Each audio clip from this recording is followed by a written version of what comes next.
Hello दोस्तों, welcome to my channel civil service mania. मैं स्निग्धा। आज हम पढ़ने वाले हैं climax and disintegration of Mughal empire, जिसका पार्ट 2 हम पढ़ेंगे। ये लेक्चर नंबर 54 है मिडिवल हिस्ट्री ऑफ इंडिया के। और इस पार्ट 2 में हम देखेंगे औरंगजेब की कौन सी ऐसी पॉलिसी थी जो कि एक रिलीजियस पॉलिसी के बारे में हम पर्टिकुलरली पढ़ेंगे, जिस पॉलिसी के दौरान उनको बहुत डिफ़िकल्टी का सामना करना पड़ा और हर जगह रिवॉल्ट होना शुरू हो गया। तो उस बारे में हम देखेंगे। यही एक मेजर फैक्टर थी जिसके वजह से औरंगजेब के एगनेस्ट बहुत सारे रिवॉल्ट शुरू शुरू हो गया, रेबेलियन शुरू हो गया, क्योंकि वो एक ऑर्थोडॉक्स मुस्लिम थे। ऑर्थोडॉक्स माने टक्कर मुस्लिम जो बोलते हैं, और वो एक गॉड फियरिंग मुस्लिम थे। उनको लगता था कि अगर हम मुस्लिम के जितने सारे रूल्स रेगुलेशंस हैं, जो भी एथिक्स है, उससे बाहर कुछ करेंगे तो डेफिनेटली भगवान नाराज़ होंगे, तो हमको पनिशमेंट मिलेगा। और इसी थॉट्स के वजह से ना वो बहुत आगे जाकर डिफ़िकल्टी का सामना करना पड़ता है। ठीक है? तो चलिए देखते हैं सब कुछ। Aurangzeb was crowned emperor at Delhi at in AD 1658। 1658 में वो क्राउन्ड हो गए थे, मतलब एम्परर के हिसाब से वो गद्दी को उनको मिल गया था। लेकिन उन्होंने अपने जो कोरोनेशन है, जो राज्य अभिषेक बोलते हैं, उसको उन्होंने सेलिब्रेट किया 1 साल के बाद 1659 में, क्योंकि तभी तक दारा सिखो कंप्लीटली डिफीट नहीं हुए थे। तो जब वो फाइनल डिफीट हो गए और उनको मार दिया गया, उसके बाद ही वो कोरोनेशन करे 1659। आप लोगों को पता है ना दारा सिखो कौन है? वो है शाहजहां के सबसे बड़े बेटे और शाहजहां के सबसे प्रिय बेटे। ठीक है? उसके बाद वो अपने आप को अज्यूम कर रहे थे टाइटल ऑफ आलमगिरी, जिसका मीनिंग है वर्ल्ड कनकरर। जो वर्ल्ड को कनकर करने की कैपेसिटी रखता है, उसका नाम है आलमगिरी। ठीक है?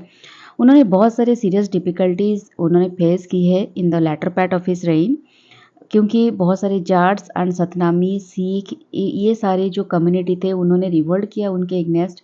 और क्यों किया, इसका मेजर फैक्टर था रिलीजियस पॉलिसी। उनकी जो स्ट्रॉन्ग रिलीजियस पॉलिसी उन्होंने बनवाई, जिसके वजह से ये सारी चीज़ें उनको हार्श रिलीजियस पॉलिसी की वजह से रिवोल्ट का सामना करना पड़ा।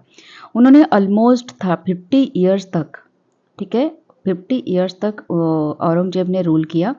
And during his long rain Mughal emperor reached his territorial climax. उन्होंने टेरिटोरियल गेन बहुत सारे किए थे, एक्सपांड किए थे इंडिया को अपने टेरिटोरी में। तो ये सारी चीज़ें उन्होंने अचीव किया था। ठीक है?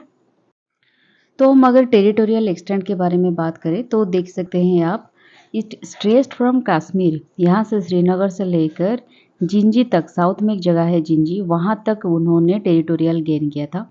और हिंदू कुश, यहाँ से जो हिंदू कुश पर्वत है यहाँ से लेकर उन्होंने जो ईस्ट में चित्तानगोंग है बांग्लादेश साइड में, वहाँ तक उन्होंने, वेस्ट बंगाल, ये सारी चीज़ें हैं, वहाँ तक उन्होंने एक्सटेंशन किया था अपने इंडियन टेरिटरी को।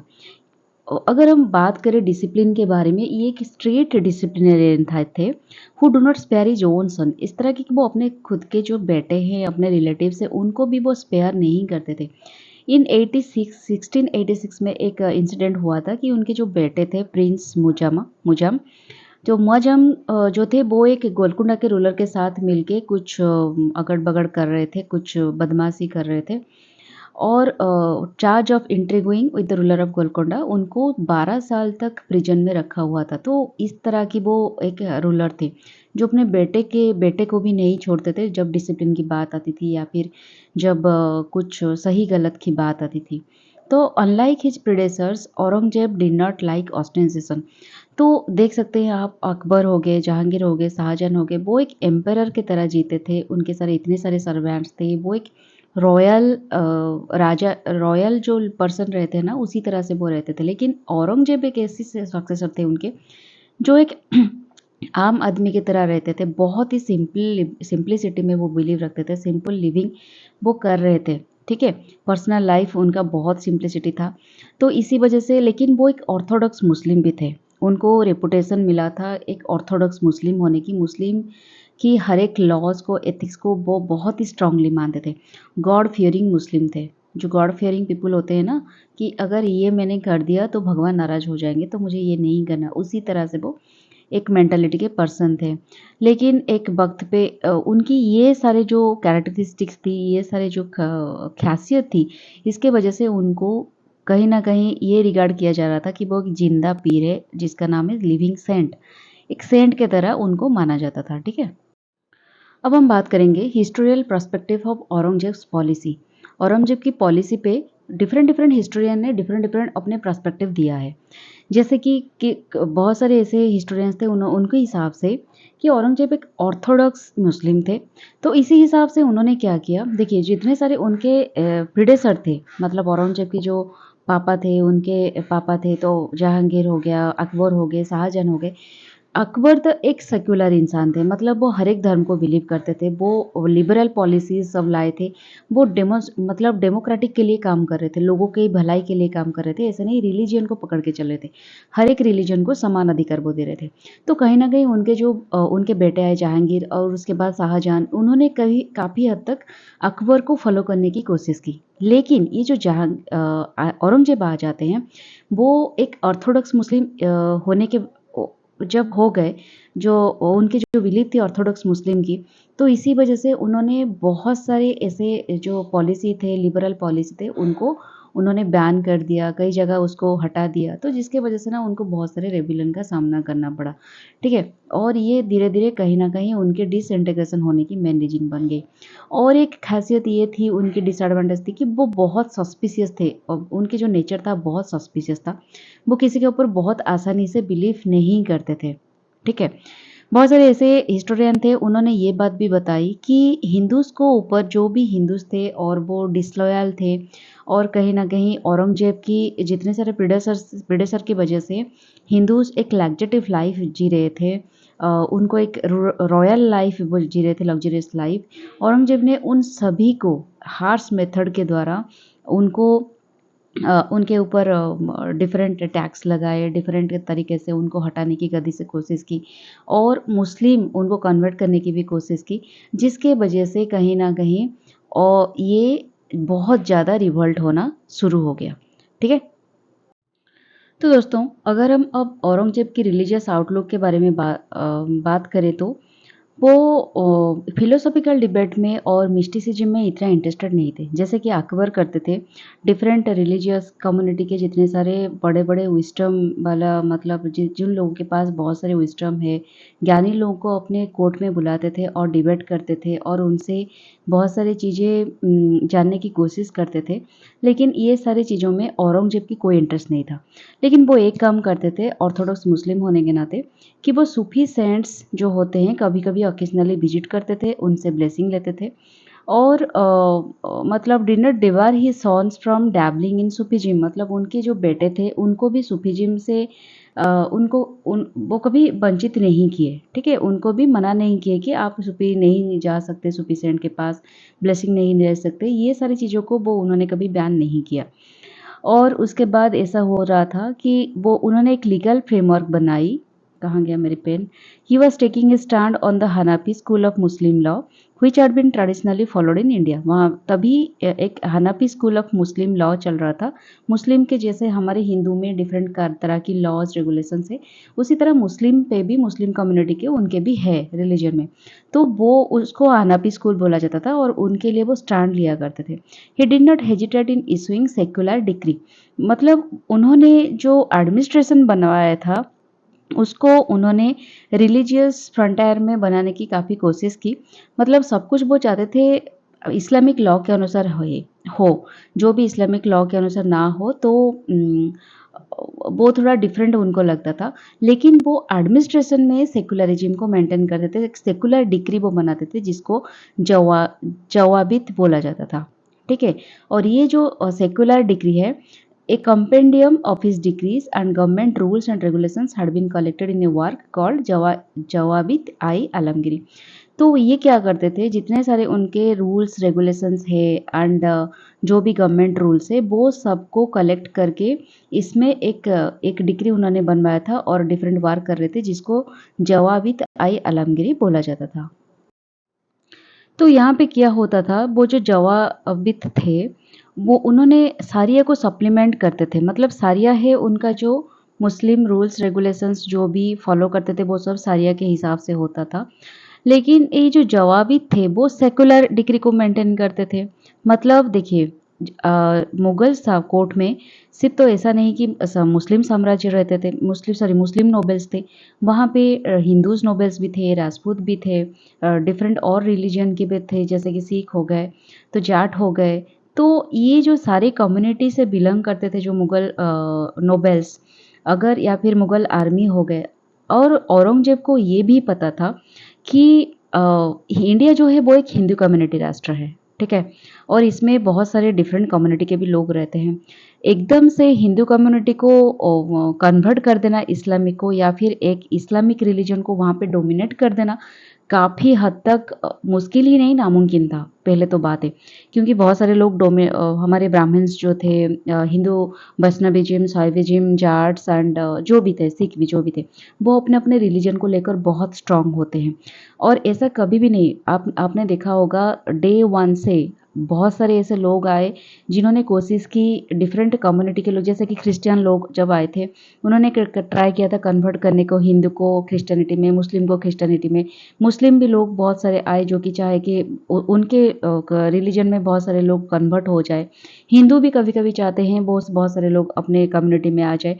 तो ऐसे चलता रहता है, लेकिन ऐसा कभी नहीं हो सकता कि आप एक रिलीजन को टोटली एक पॉपुलेशन को, मेजॉरिटी पॉपुलेशन को आपके रिलीजन में कन्वर्ट कर दो। ऐसा कभी नहीं हो सकता, क्योंकि डिफरेंट लोग डिफरेंट बिलीफ से, स्ट्रॉन्ग बिलीफ के साथ बंधे हुए होते हैं, ठीक है? तो उसी तरह से औरंगजेब को ये प्रैक्टिकल चीज़ें पता थी कि हमारे जो इंडिया में हिंदू कम्युनिटी के लोग हैं उनको कंप्लीटली कन्वर्ट करना और इस्लामिक लॉ उनके ऊपर थोप देना एक बहुत बड़ी, ये अनवर्केबल हो जाएगा। एक टाइम पे उनको रिवोल्ट का सामना करना भी पड़ सकता है।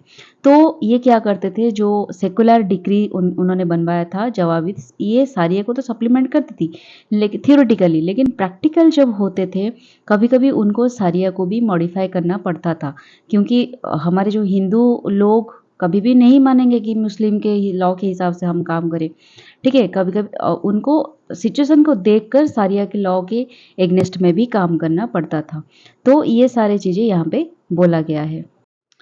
तो उन्होंने और कुछ रिलीजियस रिफॉर्म्स भी उन्होंने करवाया था, जैसे कि कॉइन इंस्क्रिप्शन जो उनका था, कॉइन के ऊपर एक कलमा खुदाई होता था। उस कलमा एक एक तरफ की एक चीज़ है कि जैसे हमारे कॉइन के ऊपर कुछ रिलीजियस रिलेटेड श्लोक हो गया या फिर कुछ भी रिलीजियस रिलेटेड खुदाई होती है, तो उस तरह के उनको उनके भाषा में कलमा बोलते हैं, मुस्लिम भाषा में।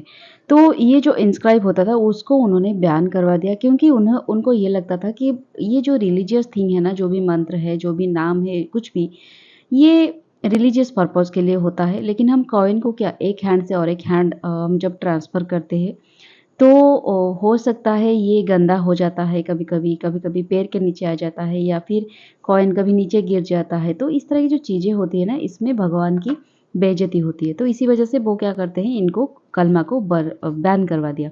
उसके बाद कुछ फेस्टिवल को उन्होंने डिसकंटिन्यू कर दिया, जैसे कि एक नवरोज़ है and it was considered a Zoroastrian practice, जो कि साफाविड रूलर्स ऑफ ईरान ने इसको शुरुआत किया था। तो इसको भी उन्होंने डिसकंटिन्यू कर दिया अननेसेसरी सोच के। फिर कुछ मोरल एनफोर्सर जो थे, मुहतासिब were appointed in all the provinces. ये जो मुहतासिब थे, these officers were asked to see what the people that the people lived their lives in accordance with the sharia. उनके मुस्लिम में जो भी लॉज वगैरह है, जो भी एथिक्स है, शरिया लॉ के हिसाब से, उसी हिसाब से पीपल रह रहे हैं या फिर नहीं, किस तरह से रह रहे हैं, ये सब नोटिस करते थे ये मुहतासिब्स, ठीक है? इस तरह की उन्होंने कुछ एनफोर्समेंट किया था। तो फिर हमारे जो मुहतासिब्स थे, जो कि अपॉइंटमेंट हुए थे औरंगजेब के एडमिनिस्ट्रेशन में, उनका कुछ काम था, जैसे कि वो कॉमर्स को रेगुलेट करते थे। उनके जितने सारे वेट्स एंड मेजर्स होते थे, मार्केट में जो भी जितना सारा चीज़ें को रेगुलेट, मार्केट पर्टिकुलरली वो रेगुलेट करते थे। फिर वो मोरालिटी को एनफोर्स करते थे, जैसे कि उनका सारिया लॉ हो गया एंड जबातिस, जो भी उनका लॉज रेगुलेशंस रूल्स होते थे, वो ओपनली फ्लोटेड ना हो, इसको भी वो इंश्योर करते थे। फिर और एक काम करते थे, वो प्राइवेसी को रिस्पेक्ट करते थे कि कोई भी ऐसा इंसान ना हो जो कि लोगों की प्राइवेट लाइफ में इंटरफेयर करे, उस चीज़ को भी वो देखते थे। और कंट्रोल वाइसेस, जैसे कि कुछ लोग होते थे जो इल रेपुटेड, रेपुट मतलब आपका सोसाइटी में अच्छा खासा रेपुटेशन नहीं है, आप एक खराब इंसान के हिसाब से माना जाते हो, आपका इतना रिस्पेक्ट नहीं है, लोग आपको रिस्पेक्ट नहीं देते। उस तरह की जो गैम्बलिंग जो करते थे, उस तरह के जो लोग होते हैं, जुआ खेलते हैं, इन सारे चीज़ों को भी वो रेगुलेट करते थे। दस ये एक बिजनेस होता था इस ऑफिशियल को, कि मतलब ये उनका काम होता था कि जितने सारे वाइन हो गया, इंटॉक्सिकेंट्स एंड जैसे कि भांग, ये सारी चीज़ें ओपनली लोग कंज्यूम ना करें। जो भी अपने घर में कंज्यूम करते ठीक है, लेकिन ओपनली ये सब कंज्यूम ना हो, इसको भी वो ध्यान में रखते थे। और इसी वजह से मुतासिब को अपॉइंटमेंट करने के टाइम पे औरंगजेब ये एम्फासाइज करते थे कि स्टेट का रिस्पॉन्सिबल ये है कि सिटीजन के मोरल वेलफेयर को वो देखें, ये उनके रिस्पॉन्सिबल है। इसी चिंताधारा के साथ वो मुतासिब को अपॉइंटमेंट करते थे, स्पेशली मुस्लिम लोगों का जो भी क्योंकि वो एक ऑर्थोडॉक्स मुस्लिम थे और वो सारिया में जो भी कुछ लिखा गया था उसको बहुत ही डिटेल्स में वो फॉलो करते थे। इसी वजह से वो चाहते थे उनके रूल्स रेगुलेशंस के बाहर मुस्लिम लोग ना जाए, ठीक है। और इसी वजह से कोई भी अपने जो सिटीजन्स के प्राइवेट लाइफ है उसमें इंटरफेयर ना करने के लिए भी वो अपने ऑफिसर को इंस्ट्रक्शन दे रहे थे।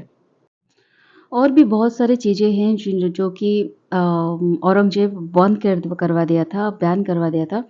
1669 जो कि था औरंगजेब की 11th year of rain of his rain, इस साल पे उन्होंने बहुत सारे नंबर ऑफ मेजर्स लिए थे जिसको बोला जाता था पूरी टनिगल, मतलब बहुत ही स्ट्रिक्ट रेगुलेशंस उन्होंने करवाया था, बहुत तकड़ा कार्रवाई किए थे उन्होंने।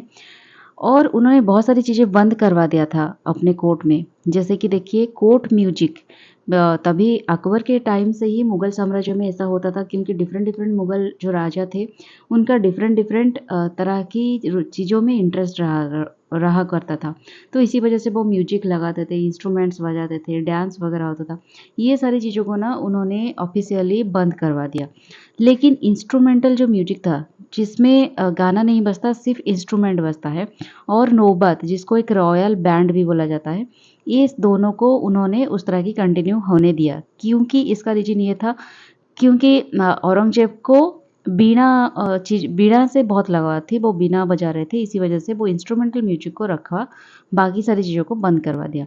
पब्लिक अपीयरेंसेस, अकबर के टाइम से आप लोगों ने पढ़ा होगा, मैंने बताया था कि झरों का दर्शन हुआ करता था, जहाँ पे वो सुबह आकर लोगों को अपने, जैसे शाहरुख खान करते हैं ना, अपने मन्नत के सामने खड़े होकर लोगों को दर्शन देते थे।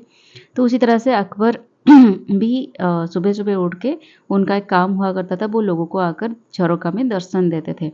और ये उनके लिए एक होली डे माना जाता था, लकी डे माना जाता था। जिस दिन वो दर्शन नहीं देते थे, उस दिन उनके लिए अनलकी होता था। तो ये उनका सोच था, और इस प्रैक्टिस को औरंगजेब ने बंद करवा दिया, क्योंकि और showing himself to the public from the balcony since he considered it a superstitious, उनको लगता था ये एक सुपरस्टिशन प्रैक्टिस है जो, और ये इस्लाम की एग्नेस्ट है, इसको नहीं करवाना चाहिए। शारिया लॉ में भी शायद ऐसा हुआ, ऐसे कुछ रहा होगा जिसको वो स्ट्रिक्टली फॉलो करते थे। फिर सेरिमोनियल वेइंग आपने देखा होगा ना टीवी वगैरह में या फिर पुराण के कथा में, बहुत सारे ऐसे राजा रजवाड़े होते हैं जो क्या करते हैं अपने एक जो वेट मशीन होती है, वेइंग होती है, उसमें एक तौले पर वो बैठते हैं, एक तौले पर क्या होता है, बहुत सारे जो ज्वेलरी वगैरह हो गया, गोल्ड, सिल्वर, जितने सारे रॉयल जेमस्टोन्स है, कॉइन्स है, इसको रखा जाता है। तो उनके वेट के हिसाब से वो दान दिया जाता है, जो गरीब लोग होते हैं या फिर लोगों को उनके राज्य में दान दिया जाता है। उससे क्या होता है, उनको लगता है कि प्रॉस्पेरिटी आएगी, जो तबीयत अगर खराब होती है वो ठीक हो जाती है दान दक्षिणा करने में। तो ये उनकी सोच रही थी, लेकिन सोच रहा हुआ करता था, लेकिन औरंगजेब ने इसको भी बंद करवा दिया। लेकिन उनके जो बेटे थे, बेटे का कभी तबीयत खराब हुआ करता था या फिर बर्थडे हुआ करता था, तो तभी ये सारी चीज़ें वो भी करते थे, लेकिन मेजॉरिटी के ऑफ द केसेस वो इसको बैन कर दिए थे। फिर जो एस्ट्रोलॉजिकल प्रैक्टिस हुआ करता था कोर्ट में, कि कोर्ट में रखते थे फ्यूचर जानने के लिए या फिर पास्ट जानने के लिए, ये सारी चीज़ों में एस्ट्रोलॉजर का बहुत बड़ा रोल हुआ करता था, इसको भी उन्होंने बंद करवा दिया। ठीक है। तो ये सारी चीज़ें बंद करवाने की रीज़न यही था क्योंकि वो एक ऑर्थोडॉक्स मुस्लिम थे, वो शरिया को बहुत ही स्ट्रिक्टली फॉलो करते थे और उनको लगता था अगर कुछ चीज़ें शरिया में नहीं है और प्रैक्टिस चल रही है, तो इसका मतलब ये एक सुपरस्टिशियस प्रैक्टिस है, तो इसको बंद करवाना चाहिए। इसी वजह से उन्होंने बंद करवा दिया था। फिर देखेंगे म्यूजिकल प्रोफिशिएंसी क्या है कि largest number of Persian works on classical Indian music were written in Aurangzeb's reign. इसी टाइम पे ये भी हुआ देखा गया है कि बहुत सारे पर्शियन वर्क्स होता था जो कि क्लासिकल इंडियन म्यूजिक के ऊपर कुछ चीज़ें पर्शियन लैंग्वेज में भी लिखा हुआ है औरंगजेब के रेन पे। इसका एक ही वजह ये है कि Aurangzeb himself was proficient in playing the veena. वो बीना बजाने में बहुत प्रोफिशिएंट थे, माहिर थे, तो उनको इसमें बहुत रुचि थी, इसी वजह से ये सारी चीज़ें हो पाया था। सिंगिंग लेकिन फॉरबिडन हुआ था कोर्ट में and official musicians were pensioned off. जो भी ऑफिशियल म्यूजिशियंस थे कोर्ट में अकबर के टाइम से हो गया, जहांगीर या फिर शाहजहां के टाइम से वो अपॉइंटेड हुए थे, उनको उन्होंने छुट्टी दे दी, सस्पेंड कर दिया। दो instrumental music and royal band continued. ये इसका वजह तो ये है, ये बीना है, ठीक है। Singing continued to be patronised by the ladies in the harem. लेकिन उनकी जो फीमेल अपार्टमेंट हुआ करता था कोर्ट में, सॉरी उनके राजप्रसाद में, जिसमें बहुत सारे फीमेल्स रहा करते थे, उनमें जो लेडीज़ होते थे उनको लेकिन पसंद था सिंगिंग होना, म्यूजिक होना, डांस होना। प्रिंसेस को भी पसंद थी और इंडिविजुअल नोबल्स जिनको पसंद था वो अपने खुद के लिए वो रख सकते हैं, लेकिन कोर्ट में इसको नहीं बजा सकते। Thus, the jibe of Aurangzeb or to the protesting musicians that they should bury the buyer of music they were carrying deep under the earth so that no echo of it may rise again was only an angry remark। तो बहुत सारे ऐसे लोग हुआ करते थे musicians जिनको ये सारी चीज़ों पे वो हट हो गए, तो उनको ऐसा लगा कि एक वक्त पे वो ये इस तरह की कुछ हरकतें किए कि हमें बरी कर देना चाहिए। उनको लगा कि हमें जितने सारे म्यूजिक इंस्ट्रूमेंट है उनको हमको बरी कर देना चाहिए ताकि वो इको साउंड भी औरंगजेब के कान तक ना पहुंचे, ठीक है। तो यहाँ पे मैंने वो सारे सेरेमनी जिसको औरंगजेब ने बैन करवा दिया था उसको मैंने एक टेबल फॉर्मेट में डाल दिया है आप लोगों की इजी मेमोरी के लिए। वेइंग सेरेमनी को उन्होंने फॉरबिडन किया था, लेकिन जब भी कोई प्रिंस इलनेस में आते हैं उनको रिकवरी करने के लिए वो इसको यूज़ करते थे। सॉरी। फिर झाड़ू का दर्शन, इसको भी उन्होंने सुपरस्टिशियस कहा कि और इग्नेस्ट इस्लाम धर्म के इग्नेस्ट कहा कि उसको भी बंद करवा दिया था। फिर एस्ट्रोलॉजिकल अलमेंसेस, इसको भी उन्होंने बंद करवाया था और नवरोज फेस्टिवल इसको भी उन्होंने बंद करवाया था, ठीक है। ये सारी चीज़ों को उन्होंने बंद करवाया था अपने रॉयल कोर्ट में। फिर कुछ मोरल एंड ऑस्टेरिटी रेगुलेशन भी उन्होंने करवाया था, जैसे कि सिंपल फर्निशिंग। देखिए औरंगजेब जब आए ना तभी उनको एक भास्ट आर्मी की ज़रूरत थी और बहुत सारे डेक्कन में भी उनका बहुत प्रॉब्लम क्रिएट हो रहा था, तो इसी वजह से ना उनको इकोनॉमिक कंडीशन में थोड़ा वो स्ट्रगल कर रहे थे। इसी वजह से बहुत सारी चीज़ें जो कि रॉयल कैटेगरी में थी, लग्जरियस लाइफ जी रहे थे मुगल साम्राज्य और जो भी नोबेल्स, उनको वो थोड़ा सिंप्लिसिटी करने में सिंपल करने में उनका हमेशा कोशिश रहा। सिंपल फर्निशिंग, जैसे कि उनका जो थ्रोन रूम था जिसमें राजा राजगद्दी में बैठता है जो कोर्ट में, वहाँ उसको उन्होंने फर्निश किया चीप एंड सिंपल स्टाइल में, जो कि बहुत ही रॉयल तरीके से बनवाया गया था। लग्जरी स्टोन्स, ज्वेलरी, बहुत सारी चीज़ें आर्टिकल्ट हुए थे, उसको उन्होंने चेंज करके चीप एंड सिंपल स्टाइल में बनवा दिया। ऑफिस सप्लाइज जो भी क्लर्क्स वगैरह होते थे वो पोर्सिलिन इंक यूज़ करते थे।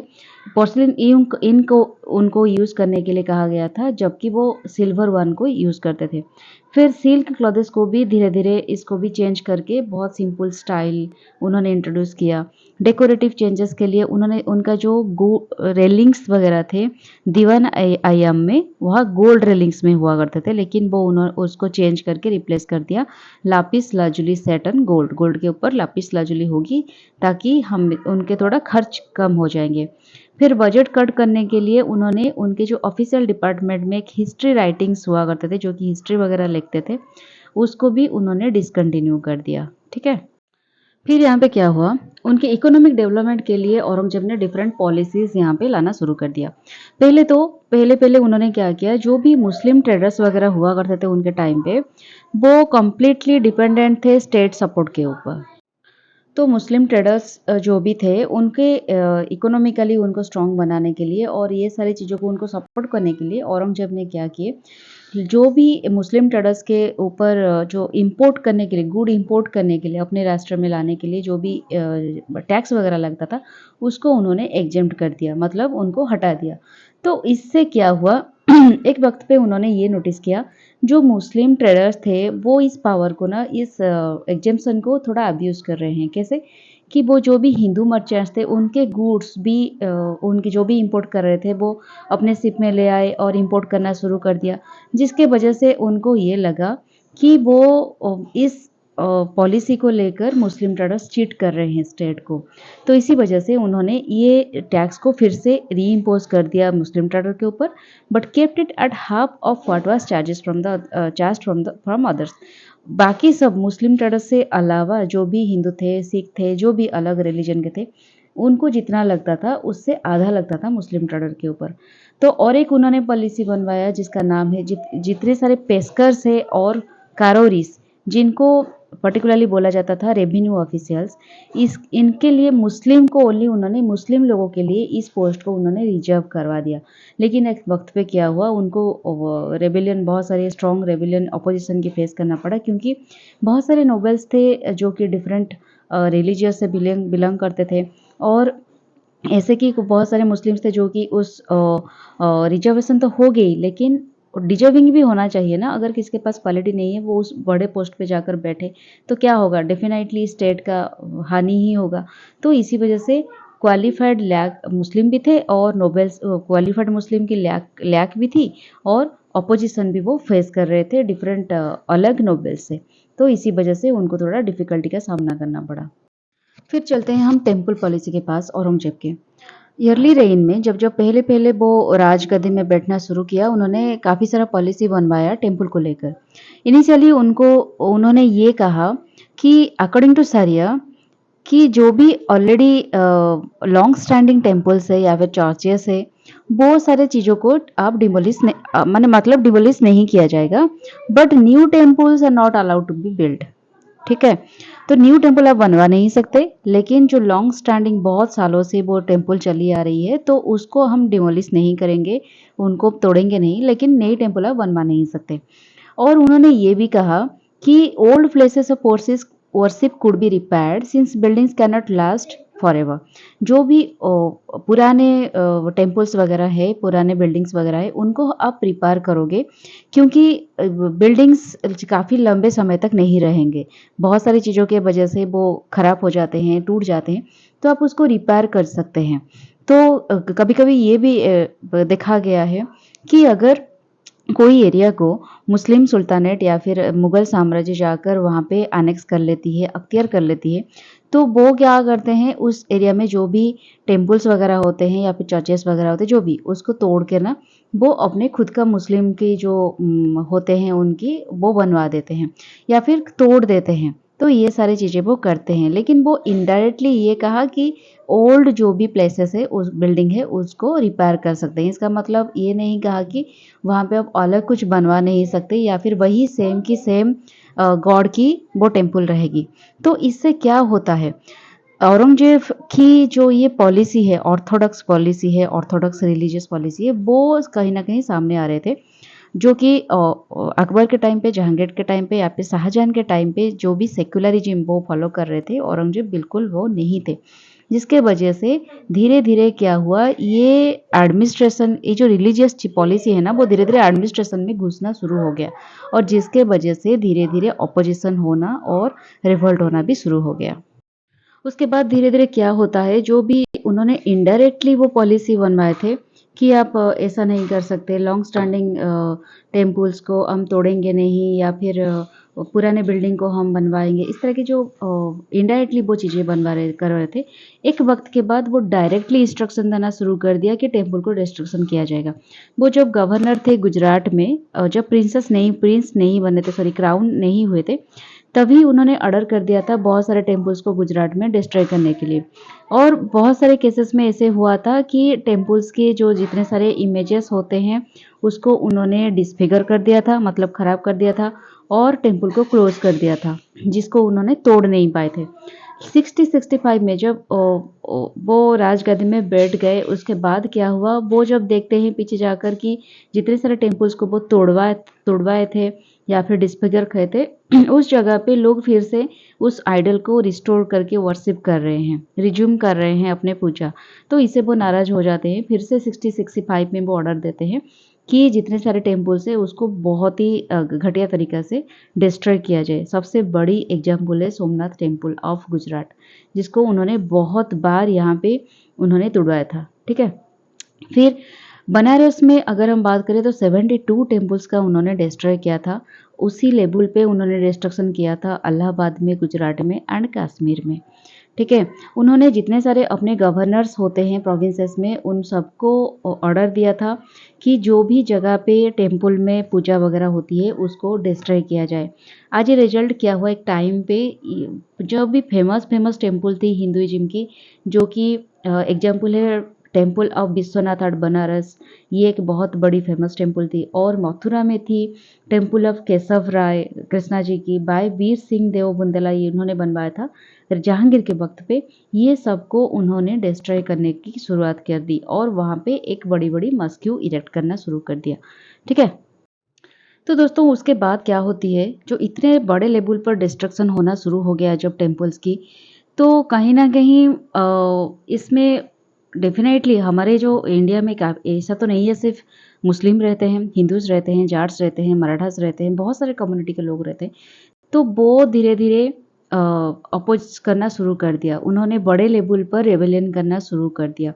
तो एक वक़्त पे क्या हुआ, इन केस ऑफ कॉन्फ्लिक्ट, जब कॉन्फ्लिक्ट होती है इस तरह की लोकल एलिमेंट्स के साथ, मतलब डिफरेंट उनके लोकल एरिया से अपोज़िशन आना जब शुरू हो गया, तो एक वक़्त पे औरंगज़ेब ने क्या किया, ये घोषणा कर दिया, उन्होंने जो कह रहे थे कि लॉन्ग स्टैंडिंग टेम्पल को हम डिमोलिश नहीं करेंगे या फिर पुराने बिल्डिंग को हम रिपेयर करेंगे।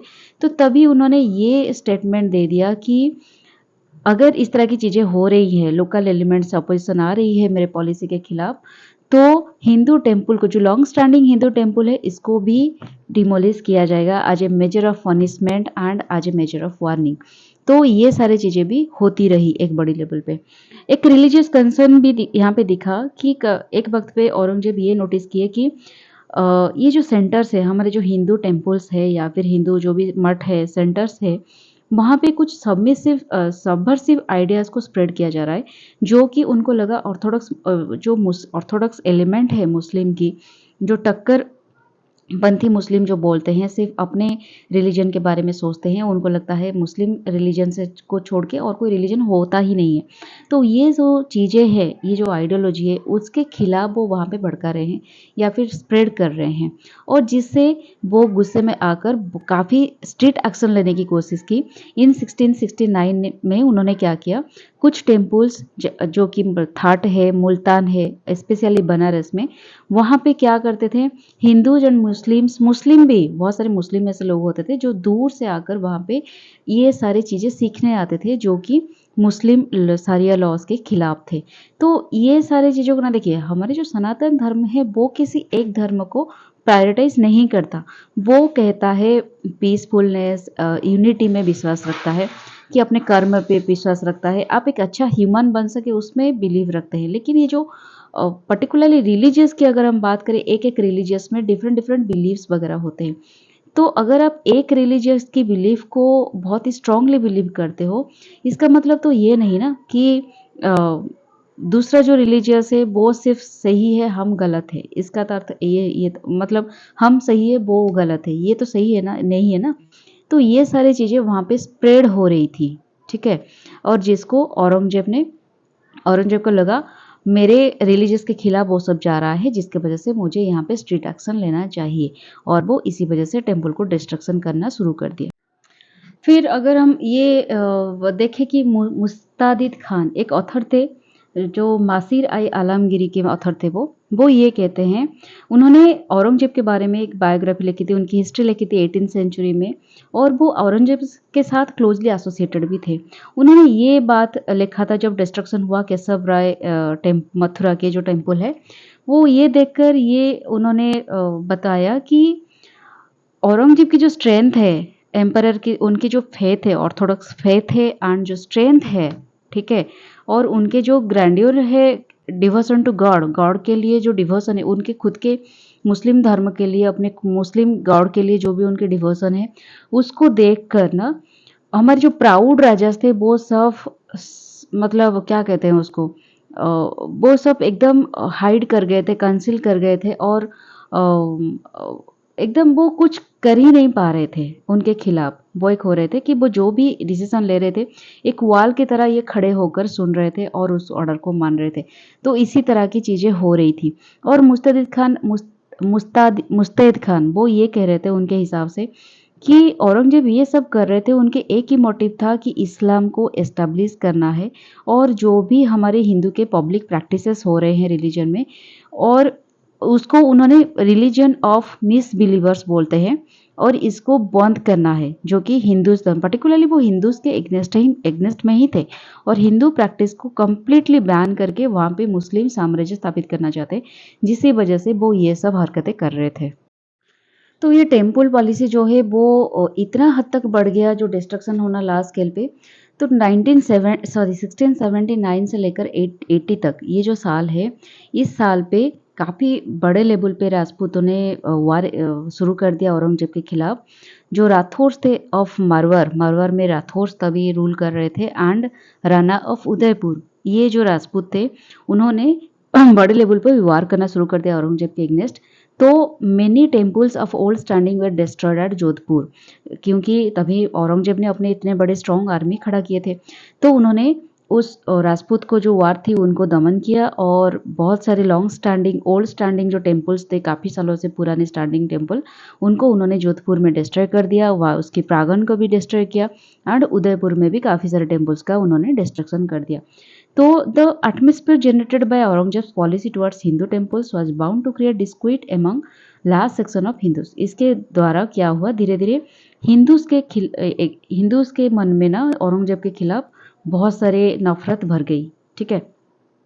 एक वक्त ऐसा आया, लेकिन 1679 के बाद एक वक्त ऐसा आता है कि जो एक ईयर है 1681 से लेकर 1777 तक, देखिए औरंगजेब राज करते हैं फिर 1658 से लेकर 1707 तक, ठीक है। ये जो साल रहा, लेकिन 81 से लेकर 1707, उस साल में जो टेम्पल की डिस्ट्रक्शन है उसकी इंटेंसिटी थोड़ा कम हो गई, ठीक है। ये जो साल है उसमें साउथ में काफ़ी सारे टेम्पल्स के डिस्ट्रक्शन हुए थे लार्ज स्केल में, और उसके बाद टेम्पल डिस्ट्रक्शन थोड़ा थोड़ा घटने लगा, ठीक है। उसके रीजन यहाँ पे नहीं दिया गया है, आगे देखेंगे। लेकिन ये तो कम हो रहा था, लेकिन एक चीज़ आ गया, इंट्रोडक्शन हो गया औरंगजेब के द्वारा, वो था जिजिया और द पोल टैक्स। और ये जिजिया क्या है कि जो नॉन मुस्लिम्स है, मुस्लिम को छोड़कर जितने सारे अलग रिलीजन है, वो अपने रिलीजन को प्रैक्टिस करने के लिए टैक्स देंगे, ठीक है। उसको जिजिया बोला जाता था और इसको उन्होंने इंट्रोड्यूस किया, जो कि अकबर के टाइम से ही उसको हटा दिया गया था। और ये जो जिजिया का इंट्रोडक्शन हुआ था, ये अरब एंड तुर्किश रूलर के द्वारा इंट्रोडक्शन किया गया था इंडिया पे। तो ये जिजिया पोल टैक्स है क्या, इसके बारे में तो हमने पिछले स्लाइड में पढ़ा, लेकिन अकॉर्डिंग टू सारिया जो इस्लामिक लॉ है मुस्लिम स्टेट का, वो है पेमेंट ऑफ जिजिया वाज ऑब्लिगेटरी। ये कंपलसरी था, जो कि नॉन मुस्लिम्स है, इसको वाजिब भी बोला जाता था। हिस्ट्रिकल के कॉन्टेक्स्ट में अगर हम देखें तो ये अकबर के टाइम से इसको अबोलिश किया गया था, क्योंकि अकबर एक सेक्युलर इंसान थे, वो हर एक रिलीजन में बिलीव करते थे, अपने खुद के रिलीजन पे इतना स्ट्रॉन्ग बिलीवर वो नहीं थे, तो जिसके वजह से वो जिजिया को अबोलिश किए थे। लेकिन उनके टाइम पे जो भी थियोलॉजियंस थे या फिर ऑर्थोडॉक्स मुस्लिम थे, उन्होंने काफ़ी काफ़ी रेवेलियन किया, इसके खिलाफ एजिटेट किया, लेकिन फिर भी जो तभी अकबर के जो इंटेंशन थे, इसके सामने ये जिद रहा नहीं, ठीक है। लेकिन जब औरंगजेब आए, औरंगजेब एक ऑर्थोडॉक्स मुस्लिम थे, तो इसी वजह से ये सारी चीज़ें भारी हो गया और वो फिर बहुत सारे ओकेजन में चाह रहे थे जिजिया को इम्प्लीमेंट करना। लेकिन जब धीरे धीरे उनकी होल्ड स्ट्रांग होती गई, बहुत सारे टेम्पल डिस्ट्रक्शन हो गए और एक वक्त पे हिंदू के खिलाफ इतने उनके मन में घृणा जम गई और बहुत ऑर्थोडॉक्स की पीक लेवल तक वो पहुंच गए। तो तभी उन्होंने क्या किया, डिसाइड किया 1679 में जिजिया को इंट्रोड्यूस करेंगे। तो ये जो इंट्रोड्यूस किया उन्होंने 22nd ऑफिस जो अपने राजा होने के 22nd ईयर के बाद उन्होंने ये चीज़ें करने की री इम्पोज कर दिया जिजिया।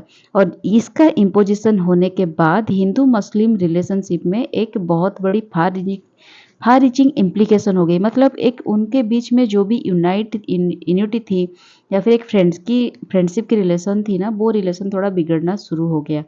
ठीक है, और मुगल सोसाइटी में धीरे धीरे टेंशन आना शुरू हो गई। यहाँ पे ऑथर बताते हैं कि जिजिया जो थी उन्होंने इंट्रोड्यूस किया या फिर इंट्रोड्यूस तो उन्होंने रीइम्पोज किया जो जिजिया को, उसकी मोटिव क्या थी बिहाइंड जिजिया रीइम्पोजिशन का। तो पहले तो ये है, ये कन्वर्सन के लिए तो बिल्कुल नहीं था, क्योंकि औरंगजेब को पता था ये एक हिंदू साम्राज्य में अगर वो जिजिया को इम्पोज करके लोगों को मुस्लिम में कन्वर्ट करेंगे तो काफ़ी हद तक पॉलिटिकली उनको रेवेलियन का सामना करना पड़ेगा, रिवोल्ट का सामना करना पड़ेगा, जो वो इस चीज़ के लिए तैयार नहीं थे। तो इसी वजह से एक तो डर था, दूसरा उनका ऐसा कुछ इंटरेस्ट नहीं था। तो अगर ऐसा होता तो वो जिजिया के लिए जो ओमेन थे, चिल्ड्रेन थे, डिसेबल पर्सन थे, इंडिजेंट थे, इन सभी को, और जिनको इनकम काफ़ी लेस था, उनका जो एवरेज इनकम था उससे जो कम इनकम कर रहे थे, उन लोगों को कभी उन्होंने फोर्स नहीं किया जिजिया देने के लिए। और वो लोग जो कि गवर्नमेंट सर्विस में थे, ठीक है, उनको भी एग्जेम्प्ट किया गया था ये जिजिया के लिए। तो अगर वो कन्वर्स करना चाहते तो ये सबके लिए ये होता जो नॉन मुस्लिम कैटेगरी में जाते, लेकिन उन्होंने ऐसा कुछ नहीं किया। Nor did in fact did any significant section of Hindus change their religion in earlier times due to this tax। तो ऐसा नहीं हुआ कि जिजिया इम्पोजिशन होने के बाद ऐसा नहीं कि सिग्निफिकेंट ग्रुप ऑफ हिंदूज की कन्वर्ट हो गए इस्लाम में, ऐसा कुछ भी नहीं था। तो ये तो बिल्कुल नहीं था। फिर रेवेन्यू की अगर हम बात करें तो जिजिया को अगर हम देखें तो जिजिया से जो भी रेवेन्यू कलेक्ट होते थे उसको पर्टिकुलरली वो थियोलॉजियंस के पास जाती थी, क्योंकि वो थियोलॉजियंस जो थे अकबर के टाइम पे, शाहजहां के टाइम पे, जहांगीर के टाइम पे ये सारी चीज़ों को जिजिया तो अबोलिश कर गए थे, तो उनको अच्छा खासा पैसा नहीं मिल रहा था, वो एक बहुत हरीबुल कंडीशन में जी रहे थे। औरंगजेब आने के बाद उनके पास एक चांसेस बन गई कि जिजिया से रेवेन्यू कलेक्ट करके वो जी सके। तो इसी वजह से एक मेजर कंट्रीब्यूशन रोल कर रही थी जिजिया उनको, उनकी एक लग्जरियस लाइफ मेंटेन होने के लिए। तो ये एक बात थी। और जिजिया भी उनकी इतना भी ज़्यादा नहीं था कि औरंगजेब की फाइनेंशियल सिचुएशन को वो रिकवर कर सके, ठीक है, ये एक बात होती थी। और सेकेंड कि औरंगजेब क्या किए, एक कंसिडरेबल सम ऑफ मनी को सैक्रिफाइस कर रहे थे लार्ज नंबर ऑफ सेस, एक रेवेन्यू देने के लिए, एक टैक्स देने के लिए, जिसको अब्बास कहा जाता था, जो कि सारिया के रूल में सैंक्शन नहीं हुआ था, ठीक है। तो इसको इलीगल भी माना जाता था, ये एक चीज़ था। लेकिन जो मेन रीजन था वो था एक पॉलिटिकल स्ट्रैटेजी कि रीइम्पोजिशन जो हुआ जिजिया, ये एक पॉलिटिकल एंड आइडियोलॉजिकल नेचर था। एक तो आइडियोलॉजिकल ये था कि थियोलॉजियंस के पास जाना चाहता था और वो हिंदू के एग्नेस्ट थे, इतना ऑर्थोडॉक्स मुस्लिम थे जे औरंगजेब, तो इसी वजह से ये एक आइडियोलॉजिकल था। और पॉलिटिकल ये था कि बहुत से औरंगजेब ना काफ़ी टाइम तक डेक्कन मैटर में इन्वॉल्व होकर रह रहे थे। तो डेक्कन मैटर उनके लिए एक बहुत बड़ी, जो कहते हैं ना, हेडेक था। वहाँ पे मराठास भी स्ट्रांग हो रहे थे, राजपूत भी स्ट्रांग हो रहे थे। तो उनके खिलाफ जो भी मुस्लिम्स है ये एक रैली बनाना चाहते हैं, इसी वजह से वो जिजिया को रीइम्पोज किए थे। और पॉसिबली एग्नेस्ट जो गोलकुंडा एरिया था पर्टिकुलरली, ये एक मुस्लिम स्टेट था डेक्कन की, ये अलियंस बना चुका था मराठा के साथ, वो औरंगजेब के एग्नेस्ट रिवोल्ट करने के लिए। तो इसी वजह से इस सबको एक मतलब इन सबको कंस्ट्रेंट करने के लिए उनको क्या बोलते हैं, इन सबको कंट्रोल करने के लिए उन्होंने जिजिया को रीइम्पोज किया था। तो यहाँ पे आप देखेंगे कि जिजिया इम्प्लीमेंट होने के बाद किस तरह की कॉन्सिक्वेंसेस क्रिएट होगी। तो पहले तो जिजिया जो भी कलेक्ट करते थे जो ऑफिसर्स थे, वो एक हनेस्ट थे, लॉयल थे औरंगजेब के लिए, और गॉड फियरिंग मुस्लिम थे। वो अपने धर्म के उतना ही ऑर्थोडॉक्स थे जितना कि औरंगजेब थे। तो इसी वजह से हुए वो स्पेशली अपॉइंटेड किए गए थे इसी पर्पज़ के लिए, जिजिया कलेक्ट करने के लिए, जिजिया रेवेन्यू कलेक्ट करने के लिए, जिसको रिजर्व किया जाता था उलामा के लिए। और उलामा कौन थे? वो थियोलॉजियंस थे जो कि पर्टिकुलरली टक्कर मुस्लिम वाले थे, मुस्लिम पंथी को फॉलो कर रहे थे, ऑर्थोडॉक्स मुस्लिम जिसको बोला जाता था। और मैंने आपको कहा कि क्यों पिछले स्लाइड में कि क्यों थियोलॉजियंस के लिए ये रेवेन्यू बहुत इंपॉर्टेंट थी, क्योंकि उनके पास वो अनएम्प्लॉयड हो गए थे ड्यूरिंग द प्रीवियस जो प्रीडेसर थे औरंगजेब के, तो इसी वजह से वो अनएम्प्लॉयड हो रहे थे, उनके पास जीने के लिए कुछ वजह नहीं थी, इनकम करने के लिए कुछ सोर्स नहीं था, तो जिस वजह से ये सबको जिजिया को वो सपोर्ट कर रहे थे। तो पहले ये एक बात हो गई। और सेकेंडली बात हो गई, जिजिया कलेक्शन होने के बाद बहुत नेगेटिव फीचर्स क्रिएट सामने आया धीरे धीरे। जो पेई थे, जो जिजिया दे रहे थे, पेमेंट कर रहे थे टैक्स, वो पर्सनली भी दे रहे थे, वो खुद अपने मर्जी से भी दे रहे थे, मर्जी से तो नहीं, फोर्स किया जा रहा था क्योंकि टैक्स है, सबको देना पड़ेगा। और जो भी नहीं दे रहे थे उनको काफ़ी ह्यूमिलेशन का सामना करना पड़ रहा था by the theologians and the officers. ठीक है, ये एक प्रॉब्लम हो रहा था। रूरल में जिजिया कलेक्टेड हो रहा था विथ लैंड रेवेन्यू, जो जमींदार वगैरह थे वो तो लैंड रेवेन्यू तो ले रहे थे, उसके साथ ये जिजिया कलेक्शन भी हो रहा था। और सिटीज़ में तो इसका हालत काफ़ी ख़राब था। बहुत सारे ऐसे पीजेंट्स थे जो जिनका इनकम इतना ज़्यादा नहीं था कि वो लैंड रेवेन्यू भी दे, उसके साथ वो टैक्स भी दे, अपने जो ट्रेडिंग कर रहे हैं पीजेंट्स जो भी अपने धंधा कर रहे हैं उसके टैक्स थे, और उसके साथ जिजिया टैक्स थे। तो ये सारे टैक्स मिला कर ना उनका जीना हराम हो गया था, उनका वो बहुत मिजरेबल कंडीशन में जी रहे थे। तो इसी वजह से किसी किसी को ना ये हालत देखना पड़ा कि उनका जो भी वो ट्रेडिंग कर रहे थे उसको बंद करना पड़ा उनको। हड़ताल भी उन्होंने किया काफ़ी औरंगजेब के खिलाफ, लेकिन फिर भी ऐसा कंडीशन नहीं हुआ कि जिजिया कलेक्शन बंद हो गया। उन्होंने करप्शन के खिलाफ बहुत लड़े, और ऐसा भी हुआ कि जो भी कलेक्टर था, जो भी रेवेन्यू कलेक्टर था, अमीन था, उनको भी काफ़ी जिजिया के लिए मार भी डाला था रेबेलियन करते करते। लेकिन ये सारी चीज़ों से भी औरंगजेब को कुछ फ़र्क नहीं पड़ा। उन्होंने कुछ भी एग्जेम्पशन नहीं किया जिजिया पेमेंट के लिए। इवन नेचुरल कैलामिटीज़ के दौरान भी जो रेमिशन दिया जा रहा था उसमें भी लैंड रेवेन्यू का, वो होने के बावजूद भी आपको जिजिया देना पड़ रहा था। जिजिया को कोई भी एग्जेम्पशन नहीं मिल रही थी। इस तरह की वो पॉलिसी, इतना स्ट्रॉन्ग एंड स्ट्रिक्ट रूल वो फॉलो कर रहे थे, इतना स्ट्रॉन्ग तरीके से वो हिंदुओं को शोषण कर रहे थे औरंगजेब।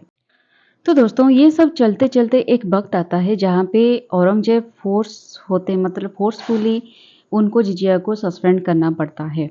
क्यों? 1705 में फाइनली वो सस्पेंड करते हैं जिजिया को during for the duration of the war in the south में।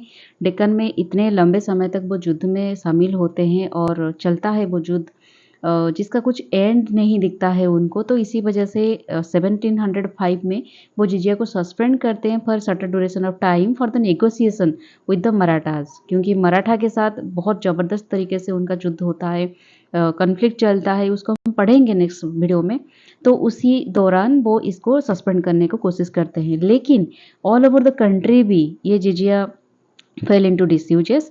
लेकिन ये होने के बावजूद भी कोई भी एक ग्रेट मतलब मेजर तरीके से औरंगजेब के सपोर्टर में कोई नहीं आता, क्योंकि वो इतना ह्यूमिलेशन कर चुके होते हैं तब तक, इतना टॉर्चर झेल चुके होते हैं हिंदू जी तब तक, कि उनके सपोर्ट में कोई, उनकी कुछ भी नेगोशिएशन काम नहीं आता। फाइनली उनके डेथ के बाद 1712 में जो सक्सेसर आते हैं औरंगजेब की, वो उसको कम्प्लीटली अबोलिश कर देते हैं जिजिया को।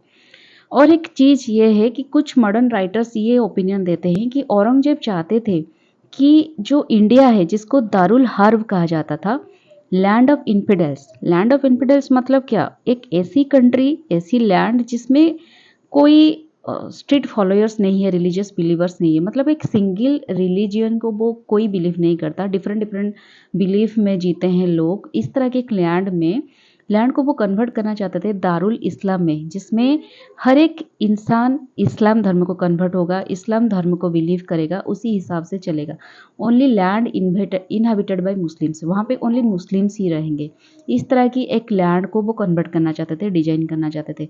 लेकिन इसका कुछ बेसिस ही नहीं था, क्योंकि देखिए, जहाँ पे जब सुल्तानत आए इंडिया पे और वहाँ से वो राज करना शुरू किए। तभी से ही हमारे इंडिया में मुस्लिम रिलीजन का शुरुआत हो गया, मुस्लिम काफ़ी हद तक ग्रो कर गए। तभी से ही हमारे इंडिया कंट्री धीरे-धीरे दारुल इस्लाम की तरफ जा रहा था। हमारे लोग हिंदू थे किंतु लेकिन वो तो रूलर तो मुस्लिम थे ना, तो हम एक मुस्लिम के अंडर रह रहे थे, मुस्लिम की बात मान रहे थे, तो कहीं न कहीं दारुल इस्लाम तो तभी से चले आ रहा था। ठीक है? और लोग जिजिया देने के लिए भी राजी थे, जो जिसको जिमीज़ बोला जाता था।